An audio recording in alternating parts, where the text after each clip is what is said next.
অনেকদিন পর নিজেকে নিয়ে কিছু কথা লিখলাম। ধ্বংসের দিকে তাকিয়ে মুচকি হাসি দেওয়া অদ্ভুত মানুষ আমি।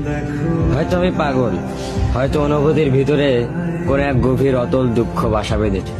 তবুও নিজেকে জোর করে হাসাতে শিখে গেছি। যেদিন ভেতরটা একবারে ভেঙে গিয়েছিল, সেদিনও বাইরে থেকে এক চিলতে হাসি মুখে নিয়ে সবার সামনে দাঁড়িয়েছিলাম।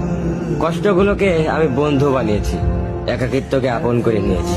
মানুষ ভাবে আমি হয়তো সুখী, শক্ত, নির্লিপ্ত, কিন্তু তারা জানে না প্রতি রাত আমার এক একটা লড়াই। নিজেকে নিজেই বুঝিয়ে রাখি তুই ভালো আছিস, অথচ আমি জানি আমি ভালো নেই।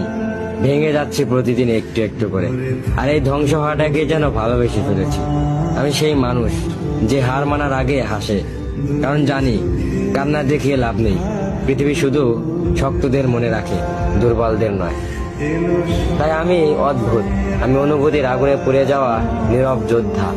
আমার জীবন কোনো সুখের গল্প নয়, এটা নিঃশব্দ বিপ্লব, যেখানে হাসির আড়ালে লুকানো থাকে হাজারো না বলা কথা, ভাঙা স্বপ্ন, হারিয়ে যাওয়া আমি।